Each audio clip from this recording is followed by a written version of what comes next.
Sachal news net work کی videos میں خوش آمدید۔ ناظرین، ویڈیو سے متعلق اپنی قیمتی رائے کا اظہار کمنٹ باکس میں ضرور کریں اور چینل کو سبسکرائب کریں۔ اس وقت ہم موجود ہیں KMC میں اپوزیشن لیڈر اور جماعت اسلامی کے پارلیمانی لیڈر سیف الدین ایڈوکیٹ کے ساتھ۔ ہم ان سے کراچی کے مسائل کے حوالے سے اور میئر کراچی کی کارکردگی اور اس کے علاوہ ہم یہ بھی ان سے معلوم کریں گے کہ کیا وجہ ہے کہ جو فیصلے سرزد کرنا چاہتے ہیں میئر کراچی صاحب اور شہری حکومت، اپوزیشن خاموش رہتی ہے یا مطلب اتنا رد عمل سامنے نہیں آتا، اس کی کیا وجوہات ہیں؟ جی بسم اللہ الرحمن الرحیم۔ دیکھیں، بات یہ ہے کہ اب لوگوں کو یہ سمجھ لینا چاہیے کہ مسئلے جو بھی ہیں نا، اصل مسئلہ پیپلز پارٹی ہے۔ پیپلز پارٹی سندھ میں حکمران ہے 17 برس سے، اور ظاہر ہے کراچی بھی سندھ کا حصہ ہے، لیکن آپ یہ دیکھیں کہ نہ کراچی کے لیے نہ سندھ کے لیے پیپلز پارٹی نے کچھ بھی نہیں کیا، اور پورا سندھ جس کو ہم انٹیریئر سندھ کہتے ہیں وہ بھی تباہ و برباد ہے، اور کراچی کی حالت تو سارے لوگ دیکھ ہی رہے ہیں۔ تو پیپلز پارٹی تو ایک جوں کی طرح ہے جس کا کام صرف جو ہے نچوڑنا ہے لوگوں کو، اور وہ نچوڑ رہی ہے ایک بری طریقے سے، لیکن کام کچھ بھی نہیں ہو رہا۔ تو کراچی کے مسائل جو ہیں وہ پیپلز پارٹی کی وجہ سے ہیں۔ اگر کراچی میں جماعت اسلامی کی جو قیادت الیکٹ ہوئی تھی اس کو آنے دیا جاتا، میئر کراچی کا ہوتا، جماعت اسلامی کا چیئرمین جتنے جیتنے تھے ٹاؤنز کے اندر وہ جماعت اسلامی کے ہوتے، UCs جو 21 یونین کمیٹیز پیپلز پارٹی والوں نے رزلٹ چینج کیے وہ ہوتی، تو کراچی کی حالت بہت بہتر ہوتی۔ لیکن چونکہ پیپلز پارٹی کو پتہ ہے کہ اس کو یہاں سے ووٹ نہیں ملتے اور ووٹ نہیں ملے، اور ان کو پتہ ہے کہ جعل سازی کر کے یہ لوگ میئر اور چیئرمین بنے ہوئے ہیں، تو ظاہر ہے ان کا کوئی انٹرسٹ نہیں ہے کام کرنے کے اندر، تو اس لیے پورا کراچی تباہ و برباد ہے۔ دوسری بات یہ ہے کہ جن لوگوں کو بھی انہوں نے میئر لگایا ہے یا چیئرمین بنایا ہے مختلف جگہ کا، ان کا کوئی ویژن نہیں ہے، نہ کوئی ویژن ہے نہ کوئی پلاننگ ہے، اندھا دھند پیسوں کا خرچ ہے، اور ان پیسوں میں سے زیادہ تر پیسہ جو ہے لوٹ مار کی نظر ہو جاتا ہے، کرپشن کی نظر ہو جاتا ہے۔ تو اس لیے پہلی چیز تو یہی کہ کراچی میں جو کام ہوتا آپ کو نظر نہیں آتا، اس کی وجہ یہ ہے کہ نہ تو کوئی ویژن نہ کوئی پلاننگ، اور جو بھی پیسہ ٹھیکوں میں لگ رہا ہے وہ سارا کا سارا برباد ہو رہا ہے اور کرپشن کی نظر ہو رہا ہے۔ تو کراچی میں ہم یہ کہتے ہیں پیپلز پارٹی کی 17 سال سے حکومت ہے، لیکن میں یہ کہتا ہوں پیپلز پارٹی اگر 1700 سال بھی حکومت کرے سندھ پہ تو وہ سندھ کو ٹھیک نہیں کرے گی، کیونکہ اس کا پلان اور ویژن ہی نہیں ہے ٹھیک کرنے کا۔ اب وہ کہتے ہیں جی بلاول بھٹو صاحب کا ویژن، تو میں یہ پوچھنا چاہتا ہوں پیپلز پارٹی کے رہنماؤں سے جو یہاں وزیر ہیں، وزیر اعلیٰ ہیں، میئر ہیں، کہ بلاول بھٹو صاحب کا یہ ویژن ہے جو کراچی میں اس وقت نظر آ رہا ہے کہ پورا کراچی کچرے کا ڈھیر بنا ہوا ہے، پورے کراچی میں نالے ابل رہے ہیں، گٹر کھلے پڑے ہیں، بچے گر رہے ہیں ڈمپر لوڈر کے ذریعے، اور سڑکوں پر لوگ جو ہیں ایکسیڈنٹس کا شکار ہو رہے ہیں، ڈاکو لوٹا مار، اس کے نتیجے میں لوگ جو ہیں شہری مارے جا رہے ہیں، سڑکیں تباہ حال برباد، کوئی اختیارات نہیں، کرپشن کا پورا ایک سسٹم چل رہا ہے۔ بلڈنگ کنٹرول اتھارٹی آپ دیکھیں پوری کراچی میں انلیگل کنسٹرکشن کروا رہی ہے، پورا کراچی برباد کر رہے ہیں، پورے کراچی کو ایک کچی آبادی کی شکل دے رہے ہیں۔ ہم تو یہ چاہتے تھے، جیسے رحمۃ اللہ خان صاحب کہتے تھے کہ ہم چاہتے ہیں کچی آبادیوں کو پلینڈ آبادی میں تبدیل کر دیں، اچھی اور صاف ستھری آبادیوں میں تبدیل کر دیں۔ یہ کریے رہیں گے پوری کراچی کو کچی آبادی کے اندر تبدیل کر رہے ہیں، تو بدترین حالت ہے۔ اب آپ یہ فرما رہے ہیں کہ جی ہم جو میئر صاحب کرتے ہیں اس کی مخالفت نہیں کرتے۔ دیکھیں ایک بات یہ سمجھ لیں کہ جماعت اسلامی مخالفت برائے مخالفت نہیں کرتی۔ ہم نے میئر صاحب غلط سیٹ کے اوپر بیٹھے، قبضہ کر کے بیٹھے، اس پر بھرپور احتجاج کیا اور بڑے عرصے تک کیا۔ اب چونکہ آپ نے دیکھا کہ ہمارا کہنا یہ ہوتا ہے کہ بھائی اب بات یہ ہے کہ ہائی جیکر بھی اگر جہاز اغوا کرتا ہے، جو حافظ نعیم صاحب گھڑی گھڑی کہتے ہیں، تو اسی سے بات کرنی پڑتی ہے، مذاکرات کرنے پڑتے ہیں۔ اب چونکہ کراچی کا اختیار اور وسائل سارے ان لوگوں کے پاس ہیں، سندھ حکومت کے پاس ہیں یا میئر کے پاس ہیں، تو ان سے ہم بات کرتے ہیں، اور الحمدللہ جو بھی بات ہوتی ہے کراچی کے مفاد میں کرتے ہیں۔ کراچی کے مفاد کے خلاف کوئی چیز آتی ہے اس پر ہم کھل کے بات کرتے ہیں، اس کی مخالفت کرتے ہیں۔ کوئی چیز ایسی ہو جو کراچی کے مفاد میں ہو اس پر ہم بالکل ان سے تعاون بھی کر لیتے ہیں۔ تو ابھی جس طرح ابھی سٹی کونسل کا 21 کو اجلاس ہونے والا ہے، اس اجلاس کے اندر انہوں نے کچھ چیزیں پیش کی جس کی ہم نے بھرپور مخالفت کی۔ ان میں ایک انہوں نے یہ جناب پیش کیا کہ جو سواریاں جو موٹر سائیکلیں غلط رخ پہ چل رہی ہوتی ہیں ان پر 15,000 روپے جرمانہ لگا دیں اور سٹی وارڈنس کو یہ اختیار دے دیں۔ ہم نے اس کی بھرپور مخالفت کی ہے۔ ہم نے کہا کہ دیکھیں کراچی کے لوگ پہلے پریشان ہیں، کراچی میں ٹریفک کا کوئی نظام موجود نہیں، ٹرانسپورٹ کا نظام موجود نہیں ہے، موٹر سائیکل والے بیچارے مجبوراً سفر کر رہے ہیں۔ ان کو اگر آپ ایجوکیٹ کرنا چاہتے ہیں تو آپ ایجوکیٹ کریں، سٹی وارڈنس کو مختلف جگہ تعینات کریں، ان کو راستہ دکھائیں، غلط جانے سے روکیں، لیکن 15,000 روپے جرمانہ کر کے تو آپ ان کو ایسا اختیار دے دیں گے جس کے نتیجے میں یہ خوب لوٹ مار شروع ہو جائے گی. پہلے ہی جو ہے آپ دیکھتے ہیں کہ یہ جو ٹریفک پولیس والے ہیں وہ شکرے کی طرح کونوں میں کھڑے ہوتے ہیں اور موٹر سائیکل والے کو دیکھتے ہی جھپٹتے ہیں اور اس کے پھر ساتھ جو سلوک ہوتا ہے. تو اب یہ ایک نیا اختیار سٹی وارڈنس کو دیں گے تو یہ ہم نے اس کی مخالفت کی ہے. اسی طریقے سے انہوں نے کہا جی جو دکانوں میں ذبیحہ ہوتا ہے اس پر ٹیکس لگا دو. تو ہم نے کہا یہ آپ ایک نیا اختیار دے کر کراچی بھر کو ذبیحہ خانہ بنانا چاہتے ہیں. اس کا مطلب ہے قصائیوں کو آپ یہ لائسنس دے دیں کہ وہ ہر گلی محلے کے اندر جو ہے ذبیحہ کریں اور اس کو جو ان کا آدمی کارندہ جائے گا KMC کا کچھ پیسے اس کو دیں اس قیمت میں اس لائسنس کی اور کچھ پیسے اس کو جیب اس کا گرم کر دیں. تو یہ کرپشن کا ایک نظام بن جائے گا. اور اسی طریقے سے ہم نے جو انہوں نے ایک چیز پیش کی تھی کہ جو ٹیسٹ ابھی لیے جاتے ہیں میڈیکل کی مد میں لوگوں کے اپنے اسپتالوں کے اندر اور ڈسپینسریز کے اندر, اس میں انہوں نے تجویز پیش کیجیے ان سب کے ریٹس بڑھا دیے جائیں. ہم نے کہا بالکل نہیں, ہم اس کی بالکل کھل کے مخالفت کریں گے. اسی طرح انہوں نے MUCT جو چارجز ہیں اس کو بڑھانے کی بات کی, اس پر ہم نے مخالفت کی. ہم نے کہا ہم MUCT لگانے کے مخالف تھے کہ الیکٹرک کے بلوں میں اس کو شامل کرنے کے مخالف تھے اور اب بڑھانے کی تو بالکل کھل کر ہم مخالفت کریں گے. تو الحمدللہ ہم اپنا رول جو ہے بھرپور ادا کر رہے ہیں, اپوزیشن اپنا کردار بھرپور ادا کر رہی ہے اور جہاں پر بھی ہم دیکھتے ہیں کہ کراچی کے مفاد کے خلاف, شہریوں کے مفاد کے خلاف کوئی بات ہوتی ہے تو بھرپور آواز اٹھاتے ہیں, اس کو روکتے ہیں. نیا ٹیکس لگانے کے حوالے سے چارجز جو ٹیکس ہے میونسپل, تو وہ کیسے آپ روکیں گے؟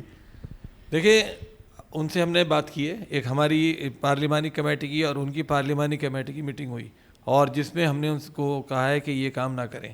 آپ کراچی کے شہری جو پہلے ہی بہت مصیبت کے اندر مبتلا ہیں اور ٹیکس اور ساری چیزیں سب سے زیادہ دے رہے ہیں, پورے سندھ حکومت کا بجٹ چلا رہے ہیں, فیڈرل حکومت کا آدھا بجٹ چلا رہے ہیں, آپ ان کے اوپر اور ٹیکس لگانا چاہتے ہیں اور بڑھانا چاہتے ہیں تو یہ نہ کریں. تو اب تک جو بات چیت ہوئی ہے اس سے اندازہ تو یہ ہوتا ہے کہ وہ اس سے باز آ جائیں گے اور نہیں کریں گے.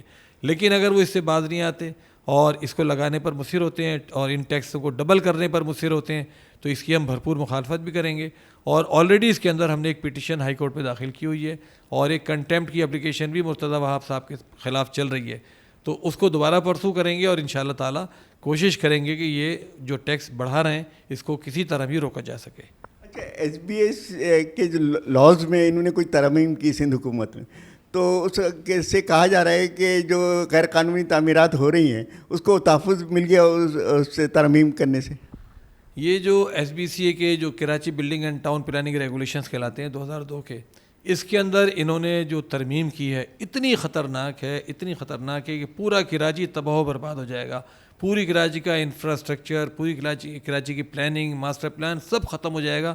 انہوں نے یہ جناب ترمیم کی کہ 400 گز سے جو اوپر کے پلاٹ ہیں یا 400 گز کے, اس کو آپ کمرشلی یوز کر سکتے ہیں, تفریحات کے لیے یوز کر سکتے ہیں, ایجوکیشن کے لیے یوز کر سکتے ہیں, ہسپتالوں کے لیے یوز کر سکتے ہیں. اب آپ بتائیے 400 گز سے بڑے جتنے بھی بنگلے ہیں, گھر ہیں, ان میں جب کہیں پر جو ہے کوئی اسپتال کھلا ہوگا, کہیں ڈبو کھیلنے کا, کہیں کیرم بورڈ, کہیں سنیما, کہیں سوئمنگ پول اور کہیں کچھ پیڈل کلب, یہ ساری کی ساری چیزیں اگر کھل جاتی ہیں گھروں کے برابر میں, اسپتال کھل جاتے ہیں, پہلے ہی لوگ تنگ ہیں, اسکول کھلے ہوئے جگہ جگہ, تو آپ سوچئے کراچی کا کیا حال ہوگا. اس طرح انہوں نے ایک اور بہت ہی خطرناک ترمیم کی ہے جو میں سمجھتا ہوں بڑی ہی غلط پرپس کے ساتھ شاید کی ہے, بدنیتی میں کہتا ہوں کھلی ہے اس میں. انہوں نے جو ایجوکیشن کے پلاٹ ہیں اور جو ہیلتھ کے پلاٹ ہیں اس کو ایمینٹی کی ڈیفینیشن سے نکال دیا. اب جب آپ ایمینٹی کی ڈیفینیشن سے ان پلاٹس کو نکال دیتے ہیں تو اس کا نتیجہ کیا ہوتا ہے کہ یہ پلاٹ جو گورنمنٹ نے دیے ہوئے ہیں یا یہ پلاٹس مختلف سوسائٹیز نے الاٹ کیے ہوئے ہیں, ان سب کو پھر آپ کسی اور پرپس کے لیے استعمال کر سکتے ہیں. ابھی جو قانون موجود ہے جس کے تحت ایمینٹی کے کسی پلاٹ کو آپ تبدیل نہیں کر سکتے, اور سپریم کورٹ اور ہائی کورٹ کے 85 فیصلے موجود ہیں جس میں کہا ہے کہ ایمینٹی کو آپ کنورٹ نہیں کر سکتے. انہوں نے ان فیصلوں کو اور ان قوانین کو غیر مؤثر کرنے کے لیے اور یہ کچھ خاص لوگوں کو فائدہ پہنچانے کی خاطر یہ کیا ہے کہ ایمینٹی پلاٹ کی ڈیفینیشن سے ایجوکیشن اور ہیلتھ اور ویلفیئر کے پلاٹس کو نکال دیا ہے.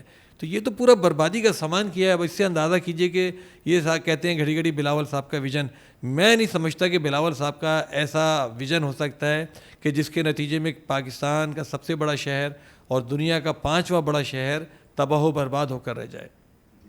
اچھا, یہ کیا وجہ ہے کہ بلدیہ میں جو قائمہ کمیٹیاں ہیں اس کی محکموں کی جو کمیٹیاں بنائی وہ ابھی تک کیوں نہیں بن سکی؟ دیکھیں اس میں ہم مستقل کوشش کر رہے ہیں کہ یہ کمیٹیاں بن جائیں, لیکن کمیٹیاں یہ اصل میں غالباً اس لیے نہیں بنانا چاہتے کہ یہ ڈرتے یہ ہیں کہ جب کمیٹیاں بن جائیں گی تو وہ مختلف ڈپارٹمنٹ سے ان کی کارکردگی پوچھیں گی اور ان کی کرپشن منظر عام پر آ جائے گی. اب وہ ہم کہتے ہیں بھائی دیکھیے چیئرمین پیپلز پارٹی کا بنے یا جماعت اسلامی کا بنے یا پی ٹی آئی کا بنے کمیٹی کا, اور جو کمیٹی بنے گی اس میں ممبر ہوں گے ساری پارٹیوں کے, وہ پھر ان محکموں کی کارکردگی کو جانچیں گے, دیکھیں گے اور بہتر بنانے کی کوشش کریں گے. لیکن آپ سوچئے 2 سال ہونے کو آئے ہیں, لیکن 2 سال سے یہ معاملہ اب تک ختم ہونے کو نہیں آ رہا اور وہ کمیٹیاں لیت و لال کا شکار ہیں.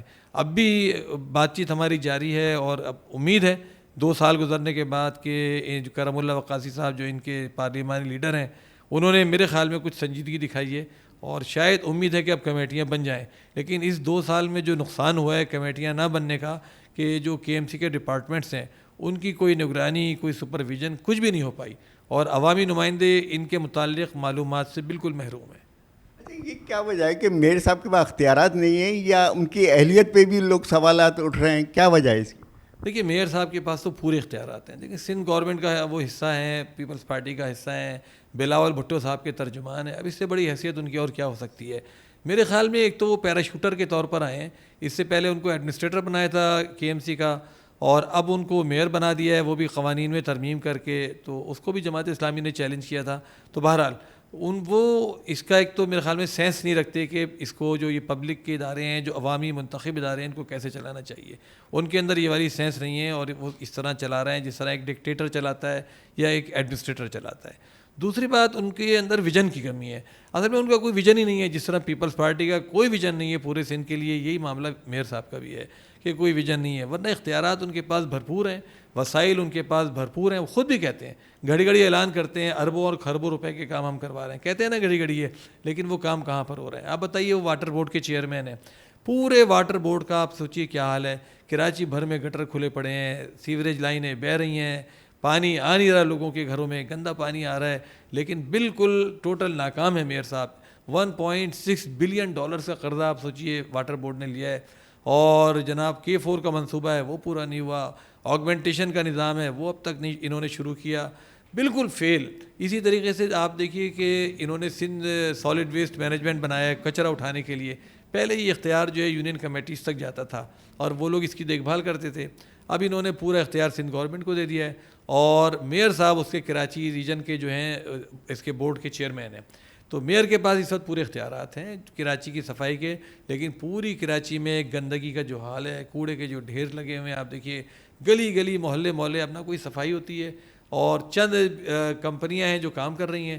وہ کمپنیاں ٹھیکے پہ کچھ مزدور ہائر کر کے لاتی ہیں, بچے ہوتے ہیں, بوڑھے ہوتے ہیں, عورتیں ہوتی ہیں, ان کو وہ پہنا دیتے ہیں, ایک وردی سی پہنا دیتے ہیں, جیکٹ پہنا کے کھڑا کر دیتے ہیں, ان کی تصویریں اتارتے ہیں اور اللہ اللہ خیر صلی اللہ. وہ لوگ کچھ بڑی سڑکوں پر کھڑے نظر آتے ہیں, لیکن گلیوں میں, محلوں میں اور اسٹریٹس کے اوپر بدترین اور برا حال ہے اس وقت کچرے کے معاملے کے اندر. گلشن اقبال, PIB, 3 ہٹی, مارٹن کوارٹر, ان علاقوں میں پانی 1 مہینے آتا ہے اور پھر 1 مہینے بند ہو جاتا ہے. کہا جاتا ہے لائن ٹوٹ گئی اور وہ ہو گئے, پھر 1-2 مہینے کے لیے بند کر دیا جاتا ہے کہ, اور یہ ویسے تو پورے شہر میں یہ حال ہے, لیکن ان علاقوں میں کچھ زیادہ ہی صورتحال خراب. دیکھیں آپ نے بہت اہم بات کی, اور اس وقت میں خود ذاتی طور پر بھی اس کا شکار رہتا ہوں, اور ہر 1 مہینے 1.5 مہینے بعد 84 انچ کی جو لائن ہے وہ ٹوٹتی ہے. اس سے واٹر بورڈ کی نااہلیت کا اندازہ لگائیں. رمضان سے کچھ پہلے میئر صاحب نے اعلان کیا, جو واٹر بورڈ کے چیئرمین بھی ہیں, کہ جی ہم کراچی میں پھر پانی بند کر رہے ہیں اور جو لائنیں ٹوٹی ہوئی ہیں اس کی مرمت کر رہے ہیں, اور کہا جی 5 جگہ اس کی مرمت ہوگی اور پانی میں اضافہ ہو جائے گا اور یہ ہو جائے. آپ سوچیے ابھی 1 مہینہ نہیں گزرا, دوبارہ پانی کی لائن ٹوٹی اور پھر اس کے بعد پانی 10-12 دن بند رہا. اور مصیبت یہ ہے کہ جب ایک دفعہ پانی بند ہو جائے تو دوبارہ وہ پانی ٹھیک ہی نہیں ہوتا. لوگوں کو تو یہ شبہ ہے کہ یہ جو واٹر بورڈ جو لائنیں توڑتا ہے یا توڑنے کا اعلان کرتا ہے, اس میں 2 چیزیں پنہا ہوتی ہیں. ایک تو ٹینکر مافیا کو فائدہ پہنچانا, اور آپ پھر سوچئے کہ ٹینکر مافیا کس قدر لوٹ مار کرتی ہے. 3-4 ہزار روپے کا ٹینکر جو ہے وہ 12,000, 15,000, 18,000 روپے میں بیچتے ہیں. تو پوری کراچی والے اس مصیبت کو بھگتتے ہیں. اور دوسرا یہ لگتا ہے کہ یہ پانی کو ڈائیورٹ کرتے ہیں. اس دوران جب یہ پانی بند ہوتا ہے تو پھر یہ مختلف لائنوں میں کچھ ہیر پھیر کرتے ہیں, کیونکہ جب لائنوں کی مرمت کا کام مکمل ہونے کا اعلان ہوتا ہے اس کے بعد پانی ٹھیک آتا ہی نہیں ہے. جماعت اسلامی کے منتخب چیئرمین بھی ہیں شہر میں اور کونسلر, تو آپ لوگوں کو فنڈز مل رہے ہیں ترقیاتی کام کرانے کے والے؟ دیکھیے بہت برا حال ہے. جماعت اسلامی کے جو چیئرمین ہیں UC کے, پوری کراچی میں پہلے ان کو 5 لاکھ روپے ملتے تھے، 5 لاکھ میں سے تقریباً سارے پیسے تنخواہوں میں جاتے تھے. اب 3-4 لاکھ سے انہوں نے 12 لاکھ کر دیے ہیں. 12 لاکھ میں سے آپ سوچیں 7-6 لاکھ روپے کچھ بچ جاتے ہیں. ان 7-6 لاکھ کے جب بیچارے وہ کوٹیشن بنواتے ہیں تو کرپشن کا اتنا گندا نظام ہے کہ آڈیٹر اس میں سے پیسے مانگتا ہے اور وہ ٹھیکیداروں سے اتنے پیسے لے لیتے ہیں کہ وہ پیسے آدھے رہ جاتے ہیں. اب 3 لاکھ میں 3.5 لاکھ روپے بچتے ہیں ایک یو سی کے پاس. آپ مجھے بتائیے کہ پوری یوسیاں تباہ حال اور برباد ہیں. اب وہ بیچارے گٹر ٹھیک کروائیں، گٹر کے ڈھکنے لگوائیں، سڑک وڑک کی تو باری آ ہی نہیں سکتی، بلب لگوائیں. تو یو سی چیئرمین ہمارے چونکہ ایماندار ہیں، اللہ کا شکر ہے، جماعت اسلامی میں پورا احتساب کا ایک نظام ہے، نگرانی کا نظام ہے، تو وہ لگے رہتے ہیں، وہ کام کرتے ہیں اور اللہ کا شکر ہے لوگوں کے مسائل حل کر رہے ہیں. لیکن کوئی فنڈز اس طرح کے نہیں دی جا رہے. اسی طرح جو ٹاؤن ہیں، ٹاؤن کو جو OZT ملتی ہے وہ تنخواہوں میں پوری ہو جاتی ہے. اب ان کو انہوں نے پراپرٹی ٹیکس کا دیا ہے تو اس میں بھی تھوڑے بہت پیسے ملتے ہیں، ورنہ سارا پیسہ جو ہے گورنمنٹ آف سندھ اپنے پاس رکھے بیٹھی ہے. جو وفاقی حکومت سے جو گرانٹ آتی ہے، جو پیسے آتے ہیں، وہ بھی سارے کے سارے جو ہے سندھ حکومت خرچ کرتی ہے. ADP کی اسکیمیں، پروونشل ADP ہے، ڈسٹرکٹ ADP ہے، ایسی فراڈ قسم کی اسکیمیں اس میں ڈال دیتے ہیں. ان کا سر پیر ہی نہیں پتہ لگتا کہ کہاں پر یہ اسکیم ہوگی اور کوئی اس کا پرسان حال نہیں ہوتا. کینالز کے معاملے پہ احتجاج ہو رہا ہے، تو آپ کیا سمجھتے ہیں کہ اس پہ کراچی پہ بھی اثر پڑے گا اگر کوئی کینالز بن جاتی ہیں یا اس میں پیپلز پارٹی کیا کوئی سیاست ہو رہی ہے اس کے اوپر؟ دیکھیے کینالز کے معاملے پر تو ظاہر ہے سیاست ہو رہی ہے. سیاست یہ ہو رہی ہے کہ پیپلز پارٹی پوری طرح اس گیم میں شریک تھی اور بلاول بھٹو صاحب جو وزیر خارجہ تھے، PDM کی جب عبوری حکومت تھی درمیانی دور میں، اس زمانے میں یہ معاملہ شروع ہوا اور ساری کی ساری کارروائیاں ہوئیں اور منظوریاں ہوئیں. اسی طرح جو ہمارے صدر پاکستان ہیں آصف علی زرداری صاحب، انہوں نے جن میٹنگز کی سربراہی کی اور ہیڈ کیا، وہ سارے کے سارے منٹس منظور ہوئے اور انہوں نے اس پہ سائن کیے اور منظوری دی. اب پیپلز پارٹی محض سیاست کرنے کی خاطر جو ہے ڈرامہ رچا رہی ہے، ورنہ پیپلز پارٹی اندرون خانہ ان سب کاموں میں شریک ہے. گلشن میں ریڈ لائن منصوبہ جو ہے، تو یہ کیا وجہ ہے کہ سال گزر رہے ہیں اور پبلک کو بھی بہت پریشانی ہے لیکن یہ بن نہیں پا رہا ہے، اور میئر صاحب نے کہا اس میں 2 سال اور لگ جائیں گے. یہ جو BRT کا منصوبہ ہے جو اس وقت یہاں پر ریڈ لائن کے نام سے یونیورسٹی روڈ پر چل رہا ہے اور شارع قائدین تک یہ پہنچ رہا ہے. اسی طرح دوسرے جو BRT کے منصوبے ہیں جس میں یلو لائن ہے، بلو لائن ہے، اورنج لائن ہے، آپ دیکھیے کہ یہ لگتا ہے کہ اس کی فیزیبلٹی نہیں بنتی اور یہ منصوبے جو ہیں کراچی میں ٹریفک کی جو روانی ہے اس کو متاثر کر رہا ہے. اور یہ BRT کا منصوبہ ریڈ لائن کا، یہ تو پیپلز پارٹی کی نااہلی کا بدترین شاہکار ہے کہ یہ منصوبہ شروع کر دیا، جلد بازی ان کو تھی لون لینے کی اور کام شروع کروانے کی. کام شروع ہو گیا لیکن نہ انہوں نے کوئی سبسٹیچیوٹ روڈز اس کے فراہم کیے. دیکھیں ہر منصوبہ جو ہوتا ہے اس طرح کا بڑا، اس کے اندر لازمی طور پر آلٹرنیٹ روٹس دیے جاتے ہیں، اس روڈ کے ساتھ جو روڈ ہوتی ہے اس کو ٹھیک کیا جاتا ہے. لیکن آپ دیکھیں پوری روڈ یہ والی خراب پڑی ہوئی ہے، گڈھے ہیں، اس کے اندر پانی بہتا رہتا ہے، گٹر کھلے پڑے رہتے ہیں. جو بھی کمپنی ہے جو اس کام کو کر رہی ہے وہ نہیں کرتی اور یہ منصوبہ وہ کہتے ہیں 2 سال اور آگے چلے گا. اسی طرح کریم آباد کا آپ دیکھیں انڈر پاس ہے وہ پڑا ہوا ہے. اب یہ کہتے ہیں پنجاب سے مقابلہ نہ کریں. آپ دیکھیے بات یہ ہے وہاں پر نون لیگ کے ہم بھی بڑے خلاف ہیں، لیکن بات یہ ہے کہ جب ہم لاہور جاتے ہیں اور جب ہم کراچی آتے ہیں تو بڑا واضح فرق نظر آتا ہے نا کہ وہاں پر جو منصوبے ہیں کتنی تیزی سے تکمیل ہو رہے ہیں اور ہمارے جو منصوبے ہیں اس سے کراچی کے شہریوں کو کتنی تکلیف پہنچ رہی ہے. تو میرے خیال میں اس میں اب یہ BRT کا منصوبہ اللہ کرے جلدی مکمل ہو جائے، ورنہ تو یہ شہریوں کے لیے ایک بہت بڑا عذاب بنا ہوا ہے، درد سر بنا ہوا ہے. پورا علاقہ دھول مٹی گرد کا شکار رہتا ہے، لوگ بیمار ہو رہے ہیں، لوگ نکلتے ہیں گھنٹوں اس پہ ٹریفک میں پھنسے رہتے ہیں. پوری آدھی کراچی کا ٹریفک اس کی وجہ سے جام رہتا ہے. ڈپٹی میئرشپ کی آفر کی گئی تھی اور اتحادی ان کے ساتھ بننے کے لیے آپ کو جب یہ حکومت بن رہی تھی شہری حکومت، تو آپ نے غلطی کی اور نہیں لی تو اس سے ہو سکتا بہت سے مسائل حل ہو جاتے. لیکن جب یہ الیکشن ہو رہا تھا میئرشپ کا، اس وقت مختلف تجاویز مختلف حلقوں کی طرف سے آ رہی تھیں کہ جی آپ یہ لے لیں، 2 سال کے لیے میئرشپ کر لیں یا ڈپٹی میئرشپ لے لیں. تو اس میں ظاہر جماعت اسلامی کی طرف سے ایسی کسی تجویز کو قبول کرنے کا سوال ہی پیدا نہیں ہوتا تھا، اس وجہ سے آپ کے پاس ایک واضح اکثریت موجود تھی. یعنی آپ نے UC کے چیئرمین شپ کے اندر بے ایمانی کی، وہاں ہماری سیٹیں پوری نہیں ہونے دیں.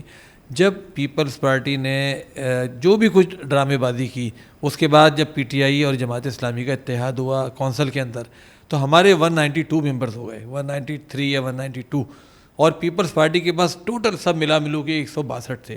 اب آپ بتائیے کہ 162 اور 193 میں سے کس کو جیتنا چاہیے؟ اب اکثریت ہونے کے باوجود آپ یہ کہہ رہے ہیں جی کہ آپ کو تو میئرشپ نہیں ملنی تو لہٰذا آپ یہ والا کام کر لیں. تو جماعت اسلامی نے اس کو قبول نہیں کیا اور یہ ایک شرمناک پیشکش تھی اور جماعت اسلامی اس کو کس طرح قبول کر سکتی تھی کہ آپ جو دھاندلی ہے اس کو آپ ایکسیپٹ کر لیں. ہم تو کسی بھی دھاندلی کو, بے ایمانی کو, زیادتی کو, ظلم کو تسلیم نہیں کرتے, اس کے خلاف جدوجہد کرتے ہیں. سیف الدین ایڈوکیٹ صاحب, ہم آپ کا شکریہ ادا کرتے ہیں کہ آپ نے SNN TV کو ٹائم دیا.